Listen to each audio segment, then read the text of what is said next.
Tony Dela Cruz is best known for his time playing professional basketball in the PBA, commonly known as the Philippine Basketball Association. His passion and drive paved way for a successful career both as a player and a coach. He now devotes his time to passing his knowledge on to others through coaching and motivational speaking. Whether he's on the court or off the court, Tony gives everything, he does his all, and that is what makes him the inspiring individual that he is today.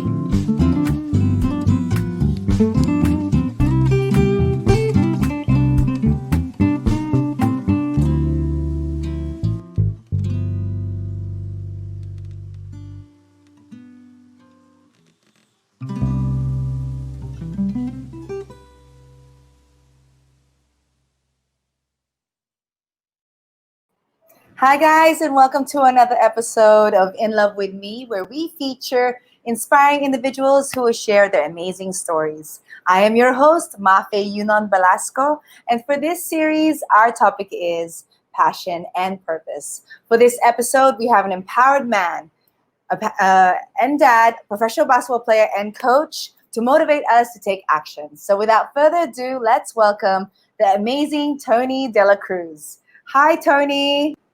Hi, Mafae. Thank you. So good to be here. So good to catch up with you and see you. It's been quite some time, Tony, but I know that we will have like an amazing conversation.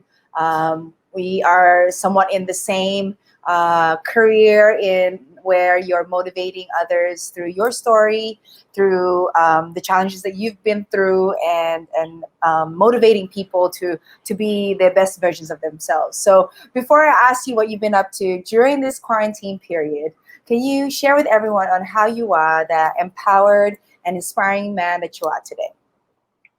I think with my experience, I played basketball. I played professional basketball in the PBA for 18 years. And a lot of people think that, there's this glamorous side of being a professional athlete. And for me, it was great, but there was the downside, which was mental health. And I didn't really know how to not only cope, but understand it. So, it's no mystery. And I think this is my story is I dealt with depression for a number of years. And, to be honest with you, I even considered and tried to commit suicide a couple of times. So coming out from that, I feel like it was my duty to share my story, to help others. If I could just help one person. And, I think suicide is a huge, huge problem in our society today. Anxiety, depression, other mental illnesses. So that's been my passion. That's been my process, is to help others hopefully find their way out like I did. Mm-hmm. And you're very transparent of what you went through, and I appreciate that because not a lot of people can share what's going through behind the scenes, especially you were and still are in the limelight as a coach now, but being an athlete, can you share with everyone on how you actually got through the 18 years? Because it's also, as an athlete, you have to have 100% to play against other pros. Yes. I think that's the one thing that everyone who aspires to be a professional athlete, whether, whatever sport, tennis, basketball, football, soccer, baseball, whatever sport, it's great. And you have that dream of, okay, I want to make it to that level. And when you're there, you want to stay there. I think what they don't teach you is the things that come with it, the amount of pressure, people getting into your personal life, the amount of, the amount of, I guess, your personal life being exposed, dealing with a bad game, a bad season, a bad something, people know how much money you make. And so I didn't know how to deal with that in the big picture. And I dealt with it in certain ways, which was alcoholism, womanizing. The list goes on in terms of how I dealt with it. And I think that's what I want to bring to light. Not to say, hey, you're bad. There has to be healthier outlets for professional athletes, both men and women. And I think the thing that I'm seeing now is you can see it at a younger age. Kids, in high school and college, they feel so much pressure that they need to be a star. They need to make it to that level. And I think that's where I want to be as a coach, is I want to teach kids at a young level that, yes, it'd be great if you made it to the professional level, but that doesn't define who you are. What defines who you are is who you are off the court, how you interact with people, the relationships that you keep. So self-worth, I think, is going to be tied into who you are as a person, not necessarily how many points you score, how much money you make, how popular you are. So I think that's my real drive right now is to really help young kids. Mm-hmm. And, guys, Tony and I mean, our families, Nick and him have been great friends for a long time. And for us to learn what Tony went through and, how he's been transparent about his story now, we know Tony as this jolly guy who's always, having fun, always smiling and things like that. And for you to share that you were battling, a dark side, that no one knew. How did you overcome it? Because of course you've overcame it and you're stronger than ever. But during those period, because I know you still had to kind of show face to everyone, especially your close friends, that I guess you didn't want to share that side of you yet. Yeah, I mean, the craziest thing was during my darkest time, Alaska was winning a championship. Like, we were in the middle of a championship run, so it was 2013. And at night, I'd go home and I'd drink like a bottle of vodka and I'd sit on my balcony and I want to fall off. And then in the morning, I'd get up and go to practice and I'd smile and I'd sign autographs and we'd go to a game or we'd go to a practice or whatever. So it was really hard dealing with that. And I think the biggest thing that helped me was friends that I would reach out to, Nick being one of them. I have another friend named Banjo that I reached out to. And I think with people that I reached out to, they were serious about, hey man, I'm here for you. Because sometimes you'd reach out, as a professional athlete, especially as a male, they want you to be tough, suck it up. What's wrong with you? You have a great life. I don't know why you're acting like this. And I didn't know what was going on. So for people to show empathy like that, like Nick and Banjo, to be like, hey, is everything okay? Do you want to talk? How can I help you? That I think is key, is when if you know someone in your life that is going through some struggle or process that they're trying to get through, instead of telling them, be better, how can I help you? How can I listen better? What can I do to support you? And obviously you don't want to be an enabler. If they're addicted to drugs, you don't want to be like, yeah, sure, I'll go buy you drugs.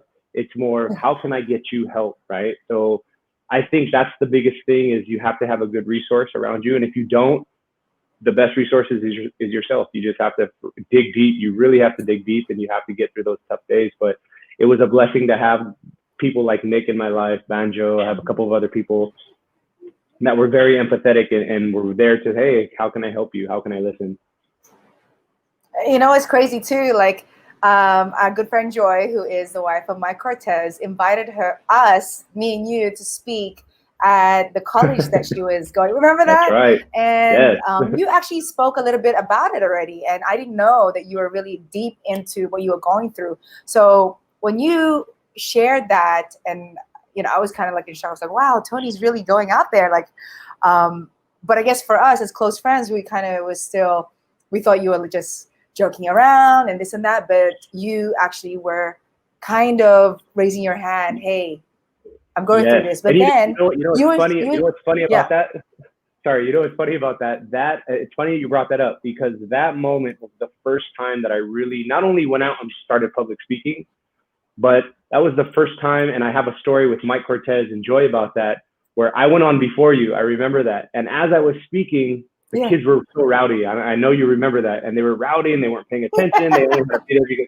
And I remember I was telling my story and some kid was like, boring, and it knocked me back thinking, wow, I'm not important enough to tell this. And what was interesting about that story was you inspired me, because you came on next. And as you were speaking, they were being really rude. I remember that so vividly. And you were like, excuse me, can everyone please settle down? And I was in awe. I was really impressed with, wow, this is how it's done. This is how you public speak. Like, you were polite, yet you demanded how you wanted to be treated. And I remember that because I use that now whenever I speak. Like, I don't let the audience walk all over me, but at the same time, I have to respect them. And I got that from me. And it's such a vivid memory in my mind, because you came on later and I was like, wow, that was tough. And you were like, excuse me, everyone calm down. Sit down. And you're like a teacher. So I totally remember. Me and Joy and Mike talk about that all the time. Oh my gosh. Well, it comes with, I guess, having so many kids, I'm so used to disciplining Exactly. everyone. But it's true. Like it's really tough to express yourself. It's really tough to speak to a big crowd.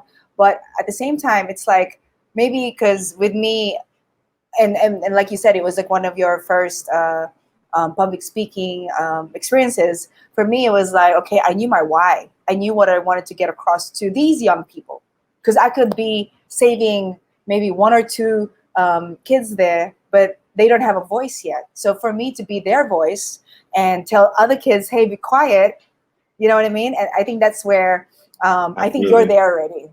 You're there already because your why is to make sure that your story saves somebody else's life.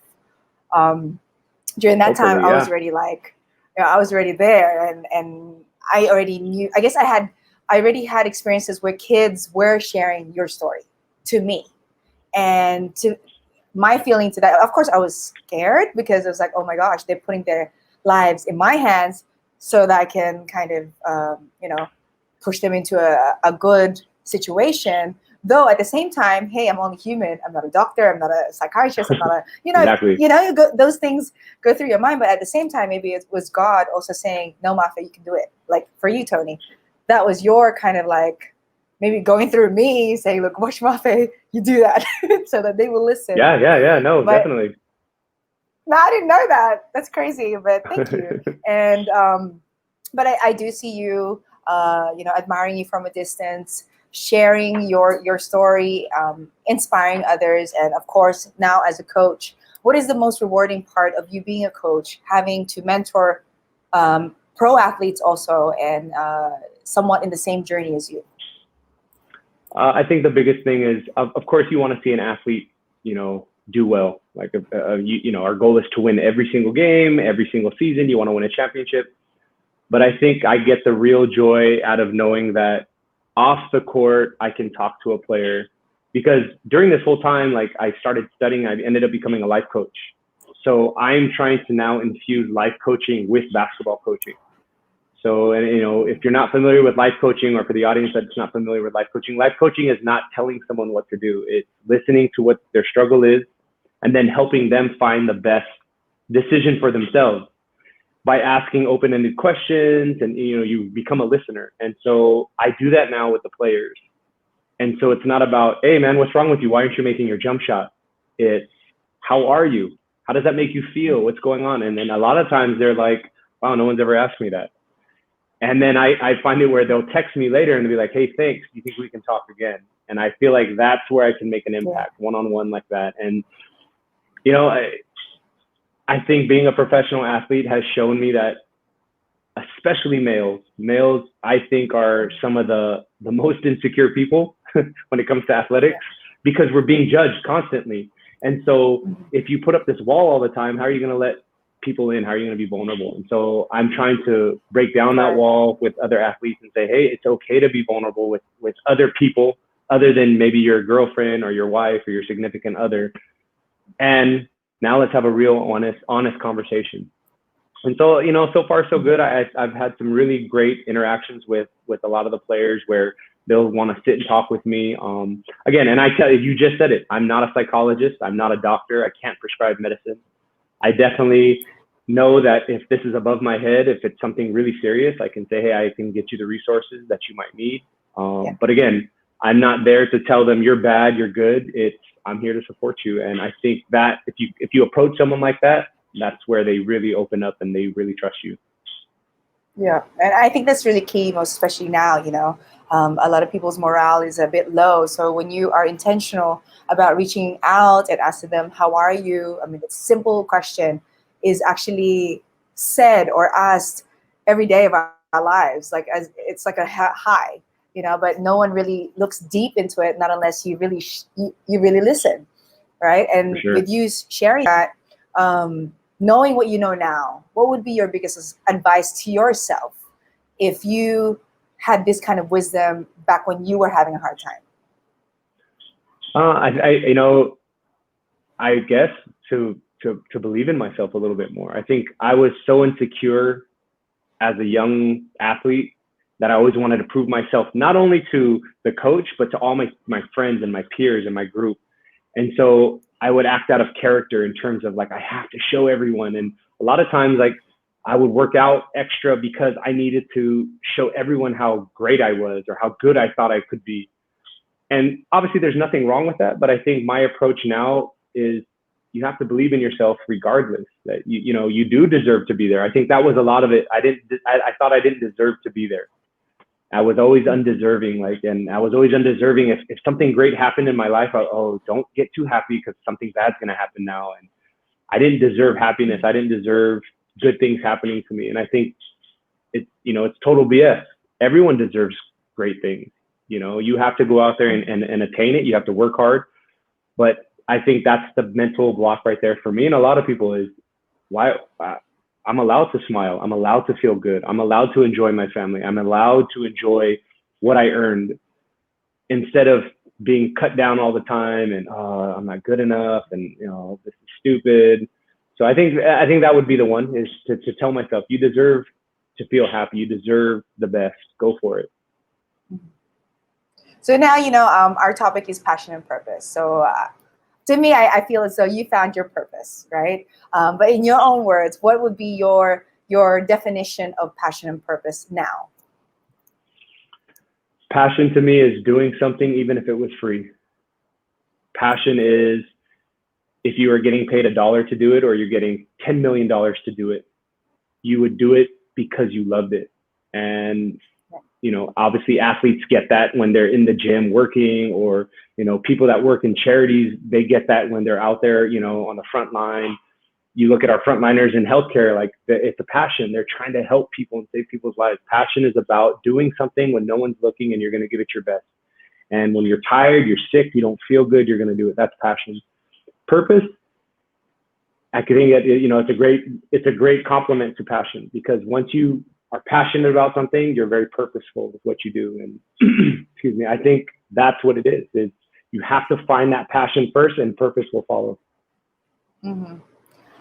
Was there a moment during your playing days when you came over your anxieties? Did you have a ritual or a habit that you usually would do to motivate you or pump you up for the game? So I have two I'm going to share. I really started getting into Zen Buddhism. Phil Jackson was a huge, obviously, inspiration because I'm a Laker fan. And I started reading a lot of books on Buddhism and Zen Buddhism and meditation. And I started doing yoga. And that was really, really, I guess, the key right there, the foundation for me. I'll train kids today, and I always start with breathing. Let's breathe first. And, one kid asked me, but coach, if we do this, am I going to become a Buddhist? And I always say, no, you become a human being, because that's what human beings do. They breathe. And I think that's where we have to get away from, is you're not trying to, convert anyone to any kind of religion. You're just trying to get them to become a human again, which is breathing and focusing and centering. But the one ritual that I would do, and I've only shared this with a couple of people, so now with everyone, is during the heyday of my playing days, I had a ritual every game day where the day I was going to the arena, after I took my nap and I ate and all that stuff, I would always take a shower before I left for the gym. And when I got out of the shower, I would be totally naked. And I'd always look in the mirror, totally naked. I would look in the mirror and I would look at myself in the eyes and I'd say, you deserve this. You work so hard for this. No one can take this away from you. And I always wondered why I wanted to do it naked. And I realized because I wanted to be vulnerable and I wanted to tell myself. And I asked a psychologist later on in life, why did I? And she said that. She said, think about how vulnerable that is. And for you to do that, who does that, right? So I know that was my ritual for years, where I would, as soon as I'd finish the shower and I'd drying off whatever, before I go out and get my clothes or whatever, or change, I would look myself in the eye and I'd say, go get this today. You deserve this. You work so hard for this. Don't let anyone take this away from you. And I think the importance of self-talk and self-motivation is huge. And as silly as maybe that sounds, we don't do it enough. Because I think about all the times that you always tell yourself, I'm not good enough. They're going to laugh at me. I'm not going to get this. Oh, this is stupid. Or I sound dumb. All that negative self-talk, that does nothing for you. Now, obviously, if you're going to go on The Voice or something, or you're going to go on American Idol and you don't sing very well, that's a different thing. But if you know you've been putting in the work and you've been practicing and you've been passionate about what you're doing, you have every right to be there. And I think that's what we need to do more of is teach young people, especially, that they deserve it if they put in the work. Mm-hmm. No, that's really, really, I agree with you because, when you work hard for something, obviously you put in, like you guys as athletes, 10,000 hours or more than that, even like knowledge wise. And when you believe in yourself, then you know that you're going to show results. But if you're just going to, be relaxed and not listen to people who have been there, then of course the results will be not the same that when another person who's worked hard.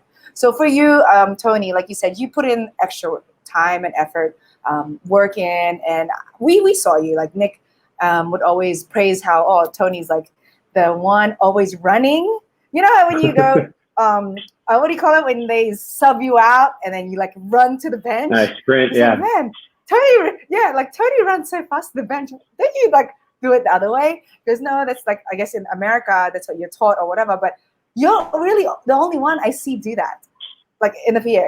No offense. I mean, it's not like I was looking, but I mean, you were just always on the go. Like, okay, I just felt like you had so much energy. You just had like, you were really passionate about playing basketball. What was it?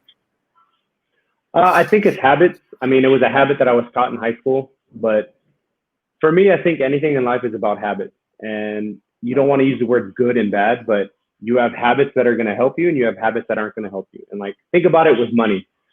If you have a spending habit of buying things you don't need, right? You have, I don't know, like a certain pair of shoes and you get 20 of them and you can't afford them. Maybe you can afford one, but you get 20 of the different colors. That's a habit that's not going to help your finances, right? And that's how I look at basketball and in life. What are your habits daily? And one of the habits that my coach taught me was, when you get subbed out, run off the court. It's extra conditioning. Show them that you're hustling, and it's a habit that stuck with me. And I think that's what I try to instill in young players today. Not necessarily sprint off the court, but what are your habits? How do you show up to the gym? How do you interact with your teammates? How do you tie your shoe? Do you always have to that's the one thing that kids I think today lack, is the ability to tie their own shoes. We have, I'll coach kids and I'm like, hey, we've waited for you 3 times this practice because you have to keep retying your shoe. That's a habit already, where we have to teach you how to tie your shoe so you never have to do it again.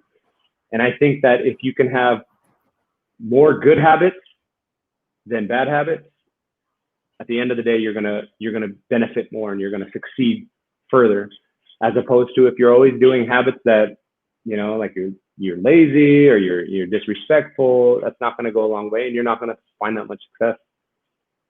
Mm-hmm. I mean, we saw already like a lot of the kids now got to watch The Last Dance, and of course, I think you and I, Nick, we watched Jordan pave the way and how hard he worked. His extra hours in the gym and just the way he's his persona was. How do you think kids these days can understand that kind of work ethic, or how is it a challenge for you to share that knowledge? Because of course, now with social media, it's a different, like the way they idol certain players. It's not necessarily like what Michael Jordan did. Do you agree with me? No, I totally. I mean, I think with our young kids today, they see the end result. So social media is a huge part of our life, and you'll see how great. Like you take a guy like Steph Curry, and Steph Curry is one of the best players in the NBA. But I don't understand if the kids understand how much work Steph Curry puts into his game. And he's Steph Curry. That's Michael Jordan. That's LeBron James. That's Kobe Bryant. Now, Nick would understand this because I idolize Nick in the sense that he was a great role player. He was not Michael Jordan. He was not the go-to guy. He was dependable. He was solid. But the amount of work Nick put into playing basketball was just as important for his team to succeed and win all those championships. And I think that's what kids don't see today, is they want to be the Michael Jordan. They want to be the Steph Curry. But all those other guys in The Last Dance that they were interviewing, those guys are just as good in their own right. And they put in so many more hours too. But everyone, of course, Michael Jordan is the pinnacle of the greatest player, and you want to idolize him, and that he has the greatest shoes and all that stuff, and that's great. But I think every athlete needs to know, this is the lane I'm in, and this is the route I want to take. And do you want to be the best? Then how hard are you going to work for it? And I think you only see in social media the end result. It's, it's this, like, I'm going to take this selfie of me shooting, or this whatever it is, as opposed to, are you putting in the hours it takes each and every? Are you getting up at 5 a.m. to go to the gym? Are you staying out late working on something? Or are you just saying, hey, why am I not, I'm entitled, I should be this? And I think that's the biggest difference with the young kids today. Mm-hmm. And then, of course, you're a big mentor to a lot of the youth, and also the players that you coach in the PBA. What would be your core values that you want to share with them that made you successful, like, especially now that you're also a life coach? I always tell players, like, at the end of the day, stay humble, stay hungry. That's the one thing I always say. Stay humble, stay hungry. And what do I mean by that? Obviously, you need to have a little swagger. You need to have a little bit of an ego if you're going to be a competitor. It's you against him, you against her, whatever it is. But you do have to stay humble in the sense that you can learn something from this person. You don't know everything. Stay hungry means I got to continue to work hard. If you're hungry, you want to eat. And if you want to eat, you're going to work, And my friend would always tell me, if your family was starving, would you take a day off? And that stuck in my mind. When he worked out, he goes, he's on another level in terms of his body fat and the way he works out and stuff. But he would always say when he runs, he pretends a lion's chasing him. And that's his motivation. And he would always say, I'd never take a day off, because if my family was on the street, would I take a day off?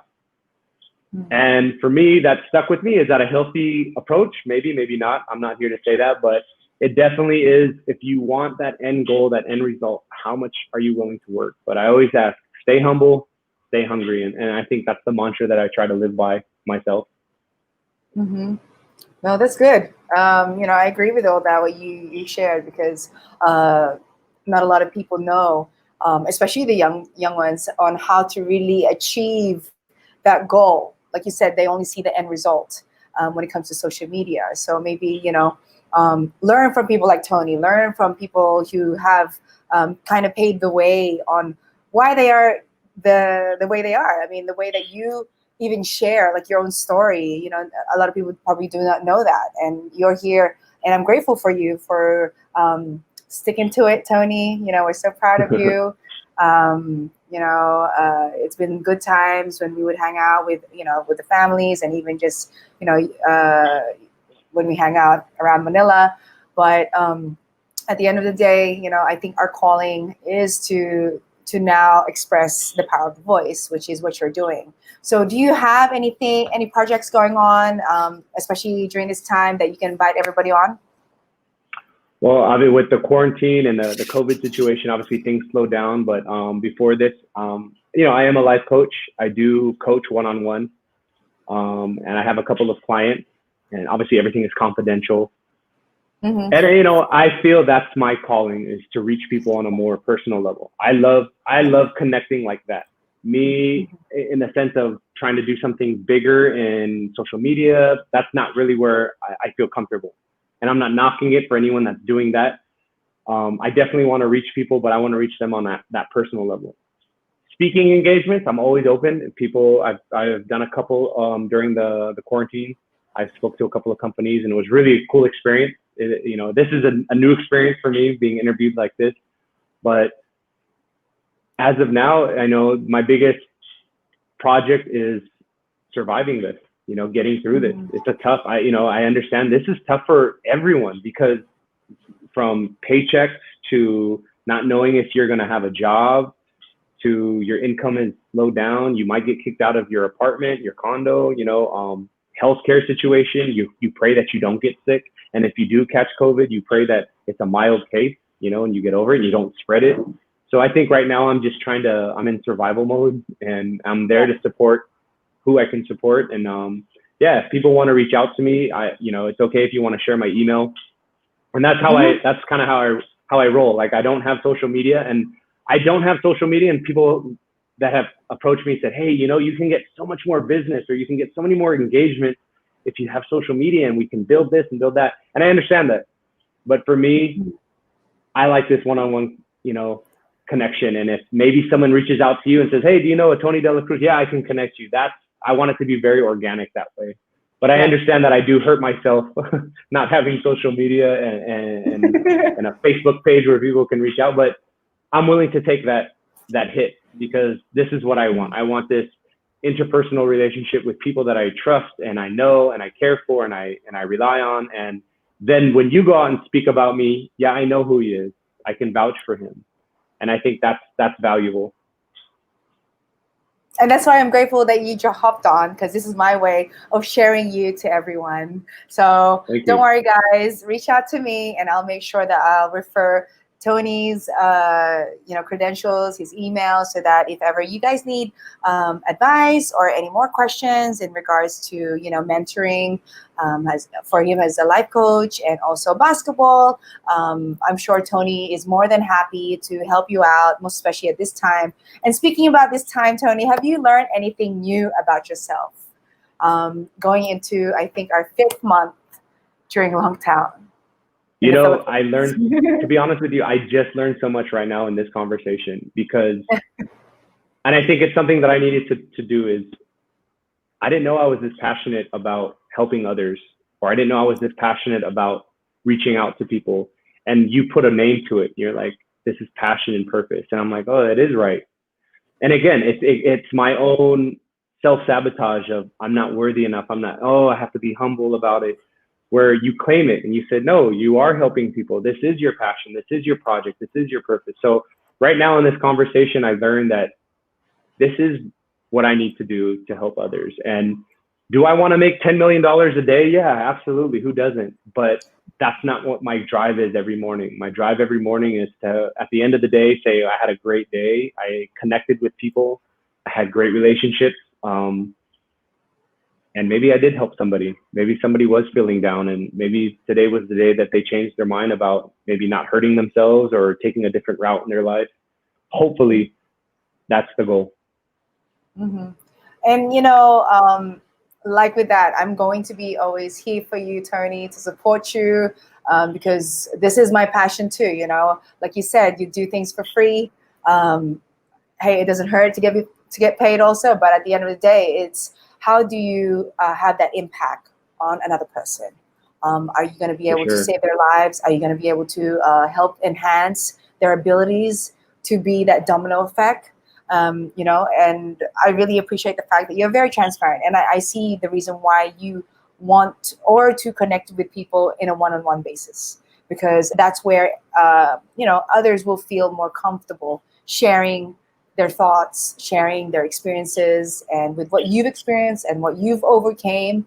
That's huge, I still get, I guess, looking back to our trip in America for Alaska Championship, everybody was just enjoying themselves. We were playing like volleyball on the beach and this and that. And hey, we didn't even know that you were going through that.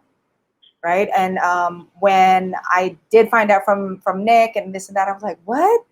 We were having so much fun. Like, how's that? But then again, it's just, we just don't know what everybody's going through. We don't know what their shoes is like. I guess you are family to us. That's why it hit home more. But, it's funny. Like Eugene Tejada, our friend Eugene Tejada told me that. He said, not one other person besides me has it worse than me or has it better than me. He goes, because when he had his accident, for those that don't know Eugene Tejada, he had a horrible fall, and, he ended up being paralyzed, and now he's overcome that. He's better now. But he would always tell me, no matter how bad I think this is, maybe somebody else has it worse, maybe somebody else has it better, but everyone's going through their own struggle. And that stuck with me, because it's from someone who's been through something like that, and can recognize that everyone is struggling. That made me open my eyes to say, maybe I should approach this person today with empathy and passion and compassion, as opposed to, hey, where's my Starbucks drink? Where's this? What's going on? Maybe they're having a hard day. Maybe somebody in their family passed away or is sick. And so, it's a life lesson of showing patience and compassion and empathy. So it's interesting you brought that up, but I think that's another thing that we can all learn, and especially during this COVID time. And I have someone here to say hi to you real quick. We talked about him earlier, and he wants to, say what's up. Hey, What's up, Nick? man? How are you, man? Wait a minute. Who is this? Steve Young? Steve Young from the Niners? What's up, man? What's up, brother? Miss you, man. What's going on, Hope man? you're okay. I know. I can't wait for this to be done so we can all hang out. Yeah. It's like normal. Yeah. Well, hey, I hope you guys are getting things on track for the season. I know you guys are planning and preparing for that, right? Yeah, everyone has to do a final screening, and then we're going to have small group workouts, barring no interruptions. But hopefully, if everything goes smoothly, the target date would be October that we could be playing, as maybe kind of like a bubble. But we'll see. It was baby steps first with all what's going on. That's nice, man. Seeing your face on screen brings me way back. What year was that? 99 or 2000 or 98 when you went out there? What was your rookie year? 99. Oh, he disappeared. Tony, you there? Yo. What happened? It's frozen. But regardless. Well, I don't know if we're still on, but yeah, you can just share. But so San Miguel would practice from 9 to 12 at Green Meadows, and Shell would have their practice right after us. And it was crazy watching Tony when he first came in. He would just walk on the court. We would be cooling down, me and Danny Siegel, Rob Duat. We'd be cooling down after a long practice, and Tony would walk on the court and start doing full court layups by himself. So we were like, wow, this guy's he's really different. Danny Siegel was laughing at him, but I wasn't laughing. I was like, hey, that guy's from California. I got to go say what's up and introduce myself. So I know you remember that because I was the only one that was cool. You were. And walked over to you and said, hey, man, I'm from Stockton. You were. And I think it's because it's California. So there you go. But yeah, you go to Pennsylvania. Yeah. We don't know people from out there except for him. But one thing I always talk about is one person I always talk about that made a huge impact on my career was John Moran. And you spent a lot of time with John Moran during that time. It was actually, I would probably say, mostly me and you that took the most advantage of his knowledge and his experience. And we sacrificed a lot of time just to go sit with him, eat pizza, watch the game tape, and he opened up my eyes. What can you say about John? Coach John, he kind of came in and did his thing and then disappeared, but he made a big impact on some of us. Yeah, I mean, for him, I really think it was, I strongly believe that God put him in my life to change my career. I mean, because when he left, he ended up passing away. And I found out later that he already knew he was dying when he came here. And he never once told me, he never once said, hey, this is what's going on in my life. He never mentioned it. He never brought it up. And I really felt like after it was all said and done that it was God's way of sending him here to say, hey, he's going to help you and shape you to be this better basketball player, better person. And he opened your eyes to him. He was a simple mind. He was crazy in other ways, but he knew basketball. He knew how to coach and everything. So yeah, he was amazing. Yeah, it was awesome. We would go down into the Dumlau gym down in the little basement. It's like a dungeon down there. In the dungeon. He would get our footwork right. He would get our jump shot right. He would get our mindset right. He's like, hey, just buy me some pizza, bring the VHS, we'll break it down. So the game just started slowing down for me. I saw different holes in the defense. I saw different openings in the lane. That was crazy. That's what he did for you. He did the same thing for me, man. For sure. And now you're doing it for others. you know. And I think that's the process, you know, like you have to pass it down and you have to share that experience and that knowledge. And then you pave the way for the next generation of, you know, somebody else is going to come around and say, oh, I knew Nick Velasco, or I knew Tony Dela Cruz, I knew Mafae. They showed me this way. I'm going to put my spin on it, but they mentored me. So that's the goal. That's the whole overall outcome. Mm-hmm.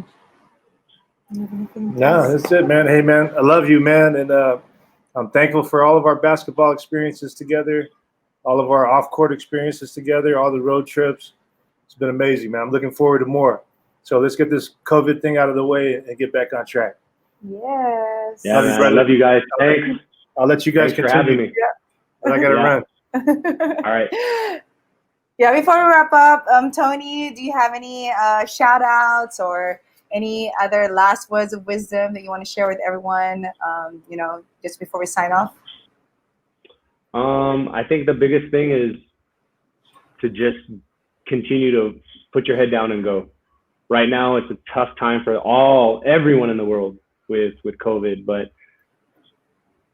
hard times is what makes us human beings and how you respond to hard times. And if everything was easy, life would be boring.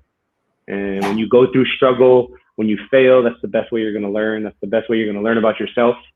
You know, if all day long you got everything you wanted, it wouldn't be fun and you wouldn't discover new things about yourself. It's when you're tested that you really see when you can rise, you know, and sometimes you're not going to rise to the top, and it's okay. And sometimes you're going to have to take a seat and say, hold on, I need a rest.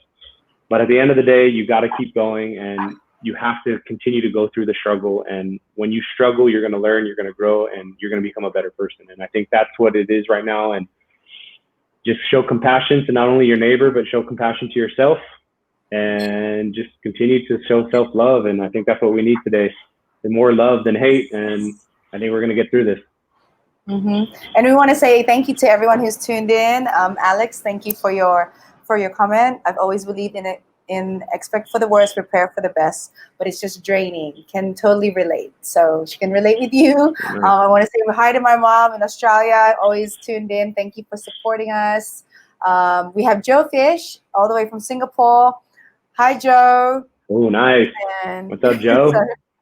He's been listening to you in the past 45 minutes. And of course, we have Nico and Mike and Manel. Thank you, guys. And Tony, nice. I appreciate you. Let's catch up more and see how else we can help other people. Watch out for that, guys. Maybe I can encourage Tony to have a weekly show or a fortnight show, just to have a motivational discussion on about life. So with that, guys, thank you for tuning in. Actions speak louder than words, and I'll see you in the next episode.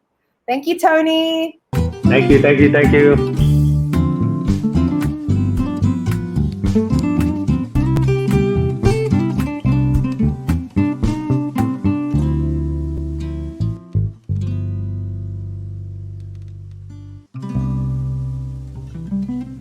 Thank you for watching and Love of Me series.